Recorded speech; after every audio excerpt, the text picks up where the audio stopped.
Hello student, एक बार फिर से आपका स्वागत है आपके अपने हेलो स्टूडेंट, एक बार फिर से आपका स्वागत है आपके अपने ट्यूटोरियल स्मार्ट स्टडी क्लासेस में। हाँ, तो हमारी इंग्लिश की क्लास चल रही थी जिसमें हमारी इंग्लिश का जो पहली बुक है प्रोज वो चल रही थी, जिसमें अब तक हम आपको 2 चैप्टर कंप्लीट करा चुके हैं और आपका तीसरा चैप्टर चल रहा है होम कमिंग। इसमें आपका एक्सप्लेशन चल रहा है। क्या चल रहा है? एक्सप्लेशन। एक्सप्लेशन में क्या होता है कि पैसेज दिए होते हैं, उसमें से किसी एक पैसेज का आपको पहले रेफरेंस, फिर कॉन्टेक्स्ट और फिर एक्सप्लेशन लिखना होता है उसी पैसेज के आधार पर। वैसे इस चैप्टर में कई पैसेज हैं, लेकिन हमने उन पैसेज को मिलाकर केवल एक ही आपको एक्सप्लेशन लिख पाएंगे। वैसे आपके 4 पैसेज हैं इसमें, 1 2 3 4। अब 4 के लिए यदि हम अलग अलग लिखते हैं तो आपको बहुत ज़्यादा लर्न करना पड़ेगा। इसी तरह से सारे चैप्टरों में याद करोगे तो आपके बहुत ज़्यादा एक्सप्रेशन हो जाएंगे और आप उन्हें याद नहीं कर सकोगे। इसीलिए हमने पूरे चैप्टर का, इस चैप्टर में से यदि कोई सा भी एक्सप्लेशन करने के लिए आता है पैसेज, आपको यही लिखना है।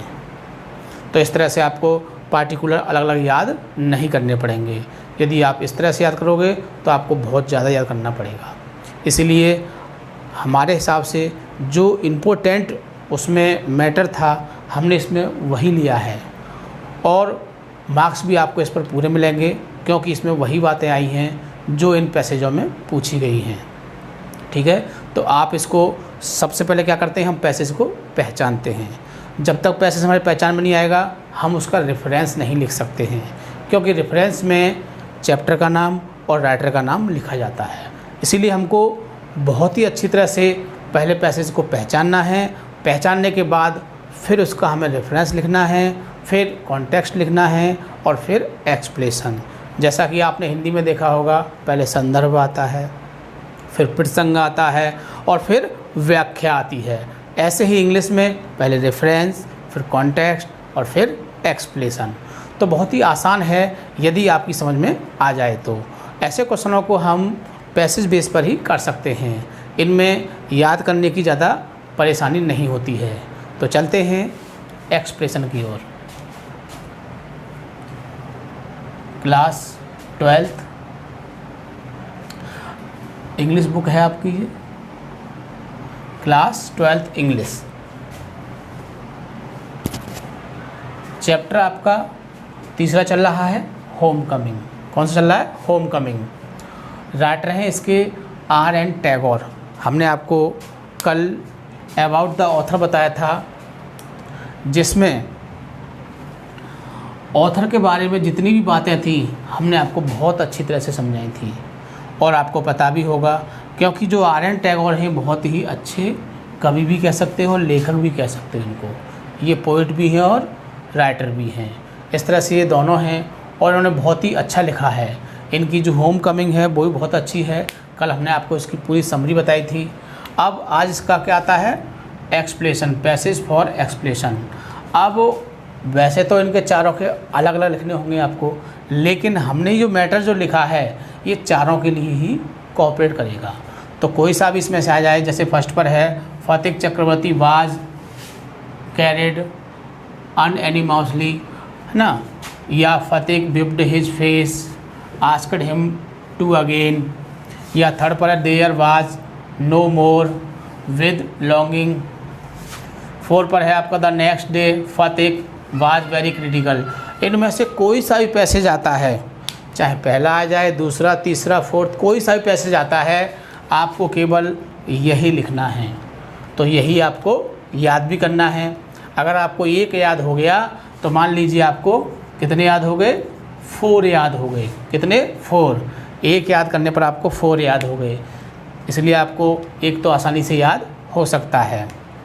और वैसे भी ये आपको पैसेज फुल फॉर्म में दिए होंगे, इसके बेस पर भी आप बना सकते हो बहुत ही आसानी से। तो चलते हैं, पहला पॉइंट होता है हमारा रेफरेंस। क्या होता है? रेफरेंस। रेफरेंस में क्या होता है हमने आपको बताया था, जैसे वो संदर्भ होते हैं ना, कहा जाता है कि प्रस्तुत पंक्तियाँ हमारी पाठ्य पुस्तक हिंदी भाषा के नामक पाठ जिससे ली गई हैं, इसके लेखक वो हैं। सेम कंडीशन इसमें रेफरेंस की होती है। उसमें हिंदी में होता है और इसमें इंग्लिश में होता है। तो क्या है देखिए, these lines have been taken from the lesson, these lines have been taken from the lesson. ये पंक्तियाँ नामक पाठ से ली गई हैं। किससे? होम कमिंग, होम कमिंग नामक पाठ से ली गई हैं। Written by R.N. टैगोर, और जिन्हें R.N. टैगोर के द्वारा रचा गया है या फिर लिखा गया है, कह सकते हैं।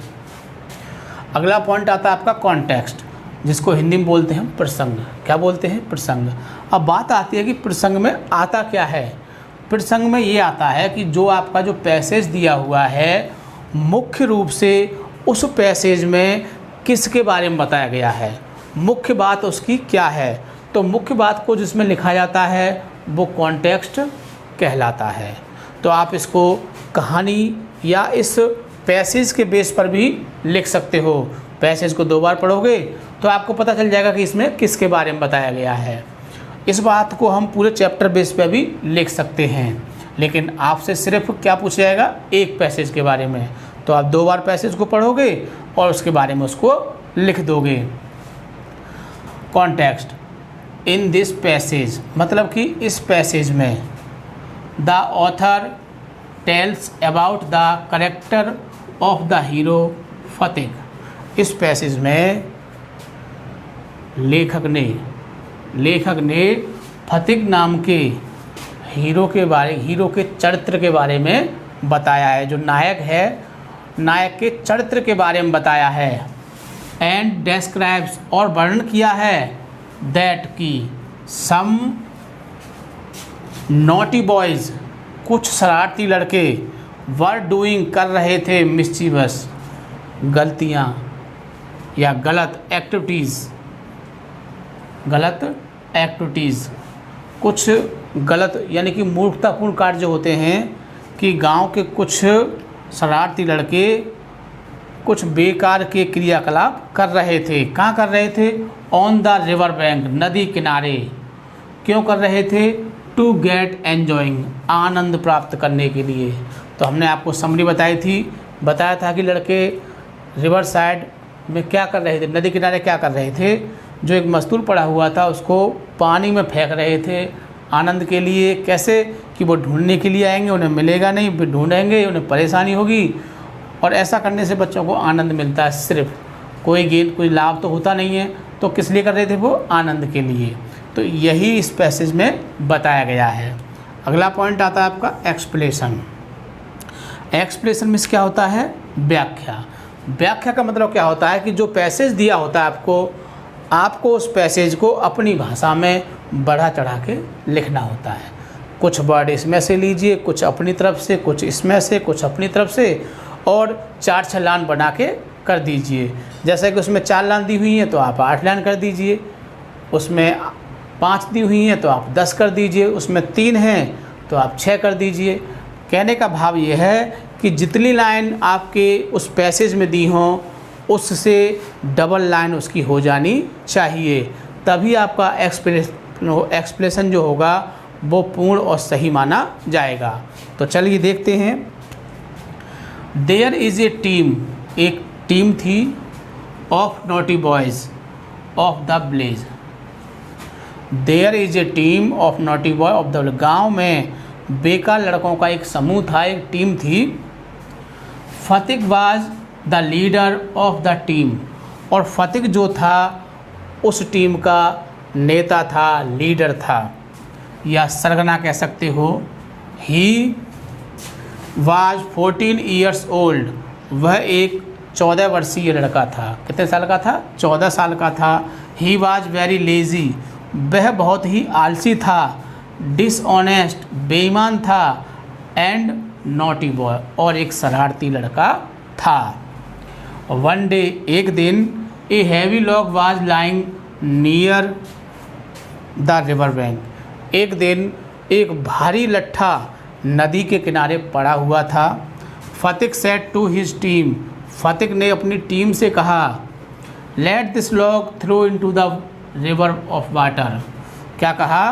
कि इस लट्ठे को उठाओ और इस नदी के पानी में फेंक दो। देन तब माखन, कौन था माखन? उसका छोटा भाई था। सैड, माखन ने कहा कि do not throw it into the water. Makhan ने क्या कहा? इसे पानी में मत फेंको।